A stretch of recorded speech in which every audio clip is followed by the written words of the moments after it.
देखिए, अफवाहबाज नेताओं के होश ठिकाने लग गए। सोशल मीडिया पर दुष्प्रचार का एक सुनियोजित अभियान तेजस्वी यादव के इशारे पर चल रहा था कि नीतीश कुमार जी के साथ होते तो सत्ता में 2025 में फिर से एक बार वापसी हो जाती। कि सत्ता बराबर उनके लिए परिवार सशक्तिकरण का एक रास्ता है। एनडीए 2025 में नीतीश कुमार के नेतृत्व में ही चुनावी मैदान में जा रहे हैं।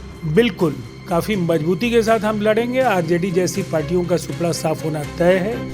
2010 में 22 सीटों की पार्टी आरजेडी बन गई थी, वहीं वो पहुंची। फिर उस पार्टी और उस गठबंधन का पतन अवश्य भागी। नमस्कार, आप देख रहे हैं लाइव सिटीज। मैं हूं आपके साथ सौरभ राय। नीतीश कुमार ने फिर से कहा है कि वो एनडीए के साथ ही बने रहेंगे, अब महागठबंधन की ओर नहीं जाएंगे।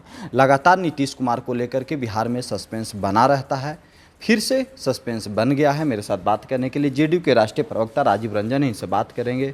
राजीव जी, नीतीश कुमार कल एक प्रोग्राम में जेपी नड्डा के साथ एक प्रोग्राम में थे, वहाँ पे वो कह रहे हैं कि वो एनडीए के साथ ही रहेंगे, अब महागठबंधन के साथ नहीं जाएंगे, अब सब कुछ यहीं पे है।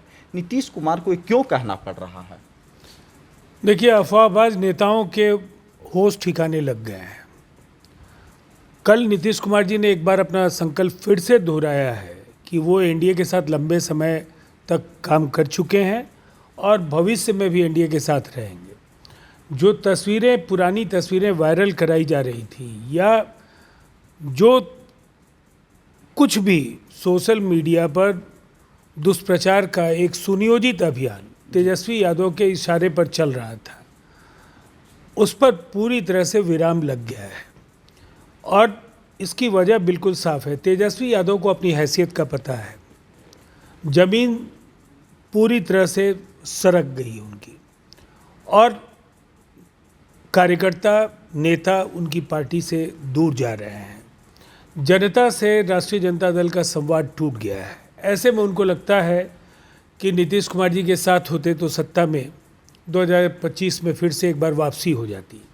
और वापसी क्यों ज़रूरी है कि सत्ता बराबर उनके लिए परिवार सशक्तिकरण का एक रास्ता है, जबकि सत्ता को नीतीश कुमार जी जनता की सेवा का एक बड़ा माध्यम मानते हैं। तो ये बुनियादी फ़र्क दो जो सोचने के तरीके हैं राजनेताओं के, उसको दर्शाता है। और इतनी बात मैं आपको बता देना चाहूँगा कि बजट के जो प्रावधान हैं, इससे इस अवधारणा को पुष्टि मिली है कि बिहार का हित एनडीए के साथ है और देश और राज्य में एनडीए की सरकारें जब होंगी तो बिहार का विकास, जिसके एक स्वप्न दृष्टा के तौर पर नीतीश कुमार जी जाने जाते हैं, जिन्होंने बिहार को 20 वर्षों में अकल्पनीय, अविश्वसनीय ऊंचाइयों पर पहुंचाया है, उसे अगली छलांग अगर मिलती है तो ये दोनों ही स्थानों पर एक ही गठबंधन में रह करके संभव होगा।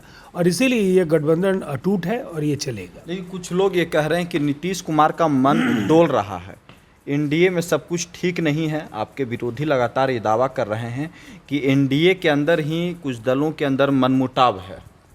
हमारे यहाँ तो कुछ भी ऐसा सामान्य नहीं है, लेकिन तेजस्वी यादव के दल से नेता क्यों बार बार निकल रहे हैं, क्यों उनके कार्यकर्ता उनकी पार्टी को छोड़ रहे हैं, जिस तरह से उनका आधार दरक रहा है, इसकी चिंता वो करें।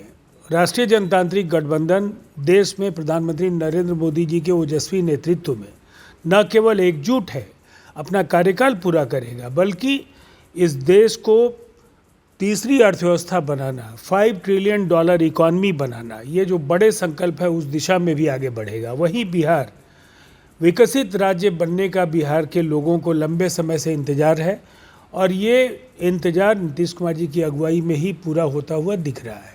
एनडीए 2025 में नीतीश कुमार के नेतृत्व में ही चुनावी मैदान में जा रही है। बिल्कुल, काफ़ी मजबूती के साथ हम लड़ेंगे। आरजेडी जैसी पार्टियों का सुपड़ा साफ होना तय है। 2010 में 22 सीटों की पार्टी आरजेडी बन गई थी, वहीं वो पहुंचेंगे। लेकिन आरजेडी के लोग कह रहे हैं कि इस बार महागठबंधन की सरकार बनेगी।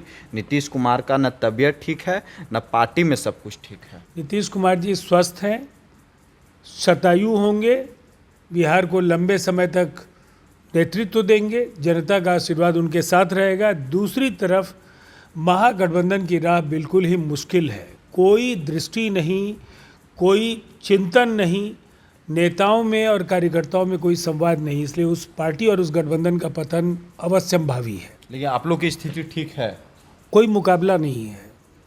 जेडीयू का कोई मुकाबला नहीं है। जेडीयू नहीं, मैं राष्ट्रीय जनतांत्रिक गठबंधन और जेडीयू दोनों की बात कह रहा हूं कि उसके मुकाबले में राजद की चुनौती बनी है। चलिए शुक्रिया सर, थैंक यू हमारे साथ बात करने के लिए। धन्यवाद।